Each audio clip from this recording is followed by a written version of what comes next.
You're listening to the Home Renovation Contractor Marketing Podcast, a podcast dedicated to helping your service-based business grow and thrive using the latest technology in internet marketing. And now, here's the host of our show and the CEO of Grow Inc., Matt Law. All right, everyone, I want to welcome you back to our next training. My name is Matt Law. I'm the CEO of Grow Inc. We are a marketing agency that works exclusively with service-based businesses, and we're glad you're here. If you're just now tuning in and you're like, hey, let me learn how to dominate with Google Ads, hey, I'd suggest going all the way back to the beginning. Start with the first training episode, learn about the four-step marketing process that we use here at Grow Inc., and then go right through that training until you get to here. It will make so much more sense than just jumping in and learning about Google Ads. So in this episode, we are basically going to help you figure out how you can dominate Google Ads. And I want to say something as a marketing consultant and someone that has used Google Ads for my own business when I own a service company, and also as someone who uses Google Ads as a marketer for lots of clients, and someone that also uses Google Ads for our own business. I want to tell you something. I really, really hate Google. And the majority of their revenues are derived from ads. And when Facebook came out, Google Ads revenue did not go down. When people started spending a lot more money online at other channels, on Twitter or on all of these other, on Instagram as well, Google revenues did not go down. Google has continually, over the years, made it harder and harder and harder for small businesses. And even now, they will tell you, hey, just put everything on autopilot. It's AI, will do everything. And really, the campaigns are not optimized in your best interest. Basically, Google wants you to get a few leads, but more than anything, they want to keep you spending money. They make billions of dollars a quarter off of companies just like yours. And so what I'm going to tell you in this podcast is that I don't like Google. And matter of fact, I want you to spend as little as possible with them, and I want to maximize every dollar. So we're going to talk about that in this podcast. If you set up your ad campaigns like I suggest in this training, what you're going to find is that you're going to spend less than your competitors and you're going to have more leads. So Google ad dominance. Do you need to run Google ads for your service business? If you have ticketed items that are in the thousands of dollars for services, from $5,000, $6,000, some service businesses have super high ticket items. I will tell you, yes, absolutely, 100%. Even though I don't like Google, you need to be spending money on Google ads. And the reason is that you can generate a great return on investment. So why would you need to use Google then? Because Google controls the search engines. Now, Yahoo and Bing also have a percentage, and there's little other search engines like DuckDuckGo and things like that. But Google still controls the market share for searches. And so until that changes, you are going to need to spend on Google ads, and you should be able to generate a great return on investment. So with Google ads, there are some challenges because your competitors locally, if they know what they're doing, they're spending a lot of money on Google ads and they're generating a lot of traffic and probably a lot of deals. So you got to break in. And sometimes there's a lot of competition and it's hard to stand out in this crowded digital space. The other problem that you likely have is you just don't have time to learn it. It's complex, it's technical.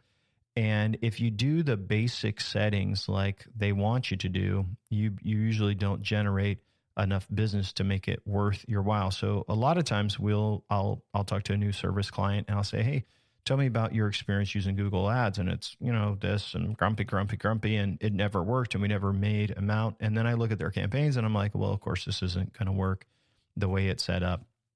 So I want to give you some solutions. And even though we're going to talk a little bit technical here. Hopefully it will make sense to you. So the first thing that is most important with Google is to understand is that Google doesn't treat everything equal.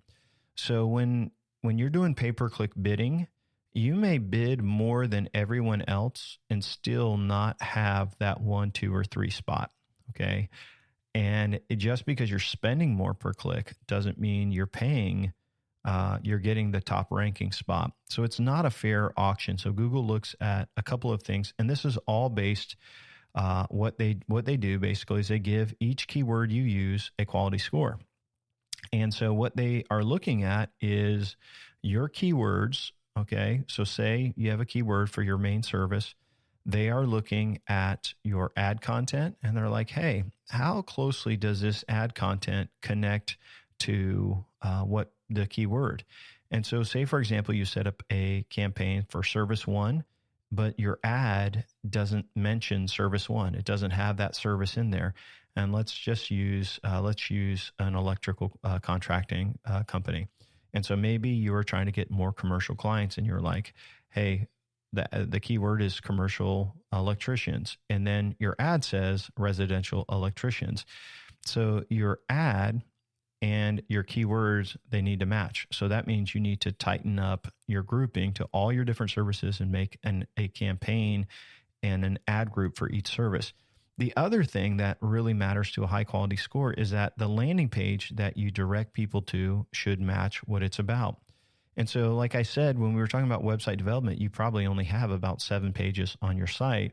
But for every main service that you have, you need to have a landing page. And so if you say, example, for a roofing contractor, they may have tile roofing, they may have metal roofing, they may have asphalt roofing, they may have something for skylights. They're going to have basically whatever they're going to be searching for and looking for on Google. They're going to make a dedicated landing page. Now, the dedicated landing page can be used on the same template. So it doesn't have to take a lot of time, but it needs to have a unique H1.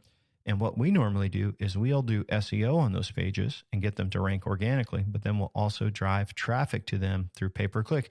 And this is what you need to understand is you can spend probably half of what you're spending if you develop strong campaigns with a high quality score. So if you're spending $5 a click like right now, if you improve your landing pages, your ad, and make sure everything is tight, you could be spending only $2 per click. Now, with that's significantly less, and so your ads are going to run longer, you're going to get more clicks, you're going to get more visitors, and you're going to get more leads. And so Google Ads is always changing, and that's just part of it. But they are looking for you to serve the absolute best ad and the best experience to their customers. Because if you do a bad job as an advertiser, it doesn't just reflect on you, it reflects on Google. And if they lose people searching in their search engines, they lose lots of money. So they don't want that to happen. So I want to quickly talk you through some of the different ad campaigns that you can set up, what you should do, and what you should avoid. And so the first thing that I will tell you is that there's a lot to this. And if we go back to measurable marketing we talked about previously, in Google, you are going to set up UTM tagging, which basically you would pass on how the visitor who's coming to your website heard about you. You would also set up a call tracking tool like CallRail, which we talked about before, so that if they call you, you can look in there and you can say, hey, we got a call from one of our Google ads, because you want to measure this so you can determine your return on investment. So as you go into Google, there's 2 modes, and I don't remember exactly where it is to change them, but most advertisers are in this really basic mode where it's really, really limited to what you can do. And this is really for mom and pop business owners that don't know what they're doing. They can turn on some ads, but it's not going to be very effective. You want to go to the advanced view, however you find that in there. We turn it on each time we take a new client, but I have to look for it every time or figure out where it's at. But you want to be in the advanced view. And then you can see all of your campaigns. when you set up Google Ads, you want to set up conversion goals. And so usually you can take your conversion goals, if you've already set them up in Google Analytics, you can kind of connect the two. And then every time someone fills out a form, you can mark that as a goal. Every time someone clicks on your phone number to call you, like on a mobile phone, you can set that up as a goal. And so you want to make sure you have your conversion goals set up. Otherwise, basically, Google doesn't know what's working for you. And so you want to set up your conversion goals. Another thing you want to do is you want to add negative keywords. And negative keywords in Google is basically the words you don't want to bid on. So let's say you're doing flooring. Okay. So some of the words you want to put in there, like you don't want to have the word jobs, careers, training, apprentice, anything like that, because those aren't deals. Those are people looking for jobs. And so you want to put all your keywords in. A lot of times we put in keywords like trends, designs, ideas. Those are keywords that we'll put in there as well, because we want them to be customers looking for contractors to get started right away. So once we got our negative keywords in there, we've got our goals set up, and we know that we're going to use our UTM data, urgent tracking method, so we can see what's working. We've got call tracking on there. We've got our web forms that are catching that data on the website. We're ready to go. And probably one of the first campaigns you are going to want to do is a Performance Max campaign. And basically, if you want to have sponsored placements in the map section, you have to run a Performance Max. Now, it used to be called like a local campaign, but now it's integrated into Performance Max. And basically, you upload all these images, all these graphics, all of these things that you have to do a video as well. But then you can, in the map section where, say, someone searched for whatever contractor near me, you could show up at that top spot as a sponsored placement, and that will generate a lot of calls. Again, all of this is going to be measured so we can see what works, but you're probably going to want to start with a Performance Max campaign. Another thing that you will probably set up is a remarketing campaign.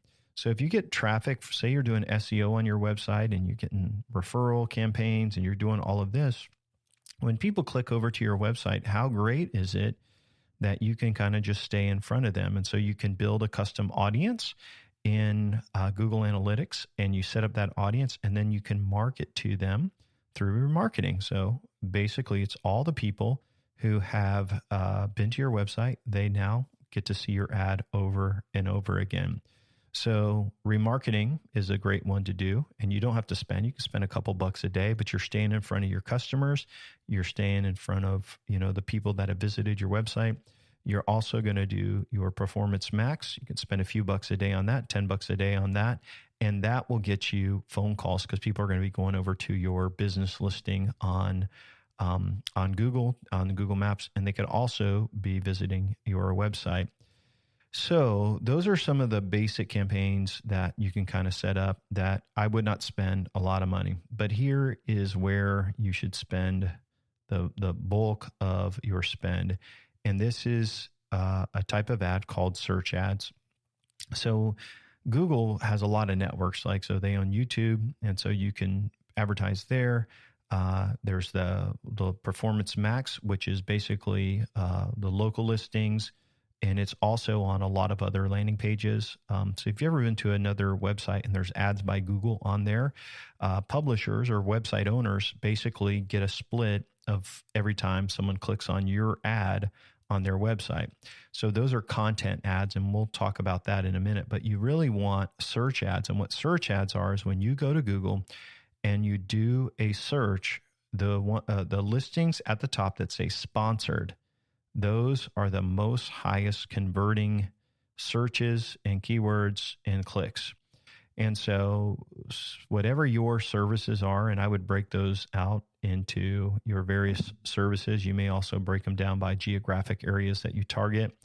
But basically what you are going to do is you are going to create all of those keywords, and then you're going to connect them to that landing page. And then you build ads for each ad group so that it's all connected. Remember, whatever keyword that you're looking for, and say it's like DeLand roofing contractor, DeLand plumbing contractor, something like that, DeLand kitchen renovation, could be DeLand septic services. It could be whatever service business you're in. You want to pick those keywords. The ad should match that, and it should be going over to the right page. So you got to connect everything. So it does take time to set up, but what's the payoff? I mean, you're going to spend 50% what your competitors are paying. So the setup is a little bit intense. But on your search campaigns, this is where your negative keywords come in, because you're going to say, hey, we don't want jobs, we don't want that.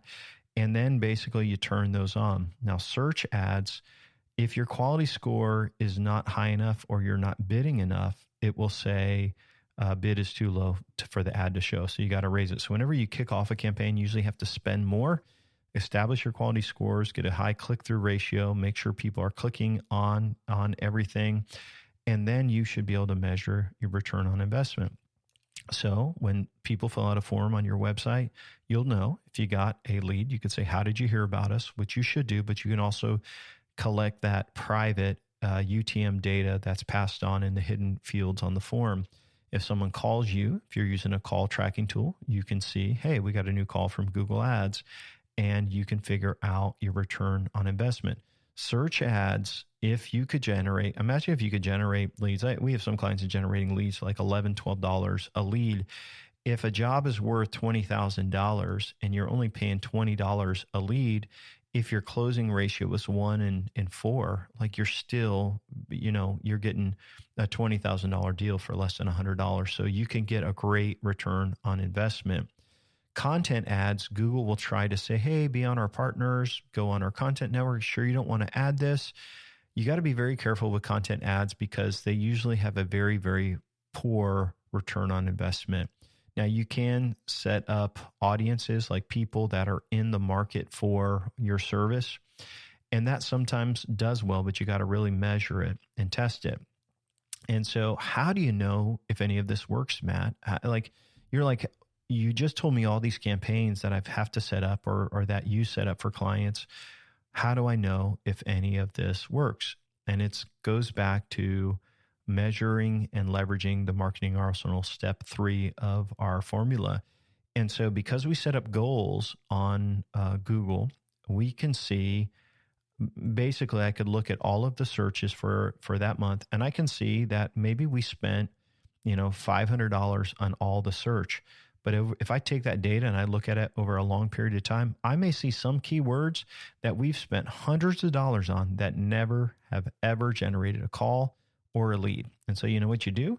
You pause those or you delete them. And then the good news is all that money will then flow to what is working. So right in Google Ads, you can see what's working and what's not working. At the end of the year too, you can also go in and run a report. You could see all the revenue you generated from the ads. You can see how much you spent. You can kind of perform a return on investment calculation, but you have to set up measurable marketing first. The problem you feel when you're doing marketing with Google, you look at it and you say, gosh, man, I'm spending, $2,000 a month. And right now that may be a lot of money in your head, or $5,000 a month. You may say, oh my gosh, that's a lot of money. But if you're getting a great return on investment on all of your ad spend, you're going to want to spend as much as you can. And so right now I have a lot of clients that they're spending the most they can spend. Now we're still optimizing it, so they're paying less per keyword, but there's just not enough search volume to get them to spend more. And I'm not willing to increase like content marketing, like ads on others' websites, because it just doesn't work. So basically their search campaigns are maxed out. We're measuring it. The ads are in great shape.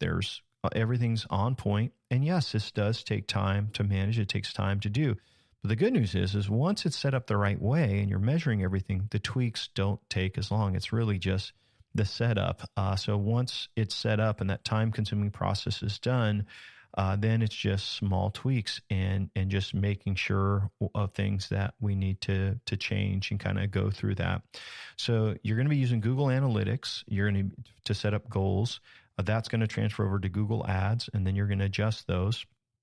And then basically you raise your budget up or down. and you figure out what works and the right return on investment. And it's pretty remarkable how instantly you can get traffic. And I find a lot of service businesses we work with, like, so we have two kind of packages. Like our starter package is normally like a web, help them with some USP data and just getting their ads. So a lot of times companies don't even have, they aren't doing anything on Google, and they have a website that's old and doesn't have a form to even be filled out. By just setting those things up and having a website that converts, it's a lot of work still, but companies can generate, twice as many leads as they are in one day by just turning on pay per click. Now, there are other networks like Bing and Yahoo, and what's cool is you can export your Google ads from Google to Bing, have them turned on just like that. So normally you want to set up first with Google, and then you can export and bid less on those smaller networks. But you turn all those on in one day, and boom, you got traffic, you got leads. And there's nothing better than, having a small business that doesn't have any leads, and then they get a lot of clients right away. So it's very satisfying to see. So a couple questions about Google ads, and this is a big one. Like, if you are a small company and you're like, how can I compete with these larger companies on Google? And what I would tell you is make sure it's not based on how big they are. It's based on you following the rules. And so dedicated landing page, tightly knit ads and ad groups on your campaigns, negative keywords, because a lot of the big giants, they want traffic. And look at that data and don't spend on money on what doesn't work. So you really, really got to measure it super tight. Before we worked exclusively with service businesses, I've consulted, all over, and with lots of different types of companies, and just traveling out. And I've met with $10, $20 million companies that don't measure their ads at all. We worked with a company here in Central Florida, and they were spending $50,000 a month on Google ads. And a lot of it was in other countries. People would visit the site and be on the page for like 1 second. I said, y'all need to cut all of this money out. You got probably $30,000 of waste. We reallocated that money. Now, we actually just cut a lot, but their spend was about from 50 to 20,000. And then what ended up happening is they generated more leads by spending less, by improving their campaign. So you have to follow Google's rules.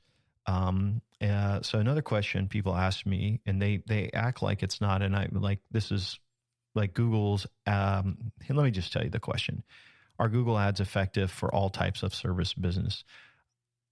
Most service business owners believe they shouldn't be spending money on Google. They're going to do some other way. I will tell you, you should be spending money on service business ads if you have a product or a service that's $5,000 or more.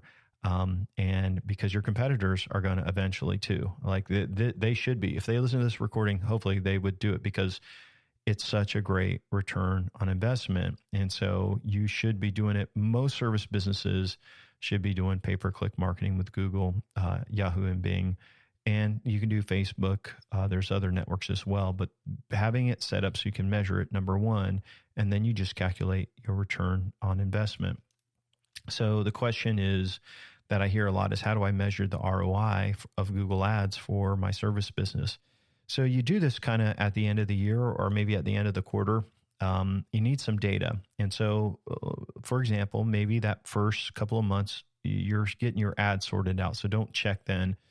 But maybe month 3 through month 6, so you got 3 months of that, and you want to see how many leads you've generated and which leads you think are going to close. And so maybe you're spending $1,000 a month, you got $3,000, and then you basically add up your profits of the deals that are expected to close. Now, at the end of the year, you could wait, say maybe 3 months, and then you'd have a really, really accurate picture of how much you spent versus how much you received.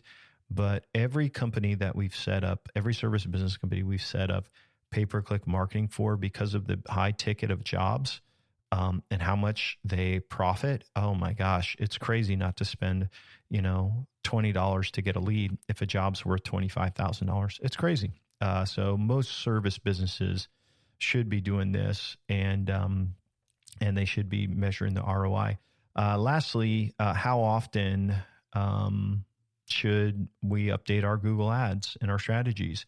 Once it's set up, if it's set up the right way, it's not very often. But basically, you need to go in and you need to just make sure your quality scores are good. Any suggestions that Google is suggesting, that you consider them. They will try to give you suggestions to spend money. So just a warning on that. You don't want to automatically apply that. But you want to look at it and see what's happening and just try to stay up on it. I've been doing Google Ads for our business since 2004. Like that's 20 years of marketing with Google Ads. And I've seen the campaign and the platform change dramatically. Google is for themselves. And so you have to remember, you have to absolutely do things the right way so that you can save money. I assure you, your competitors are not doing this. So as we kind of wrap up today, just want to remind you, Google Ads is a great way to generate revenues for your service business. It's fast and it's a great way for you to really grow. And as I was sharing before, we have two different types of packages that we have at Grow Inc. One is like we call like a starter package, and it's smaller. And what it does, it focuses on the website and the pay-per-click USPs and creating leads. So it's really like a lead conversion campaign. And it's not like an all-inclusive marketing campaign. So we don't get into local, we don't get into SEO and all those other things, but we try to generate leads right away so that the company can then go to a full 4-step marketing campaign, which is our all-inclusive marketing immersive package where we do all of this stuff for the client. And so it's a good way for them to kind of get started. So if we're doing that in our starter packages, like if pay-per-click is one of the most important things in there, it absolutely should be something that you're doing right now. With that said, and as we wrap up our podcast, I just want to give you a quick reminder. If you haven't already, to request our free resources from Grow Inc. on our website, just go to www.grow. That's GRO.inc/start. There's a 100-page book. It's the 4-step marketing process to growing service businesses. It's exactly what we do. All of the marketing items that we use, website, all of those details is laid out there for you. It's a formula for growth that we use to take and grow service businesses by up to 300-400%. Haven't seen 500%, but I'm not saying it's not possible. It just depends on that, but we've seen some great success.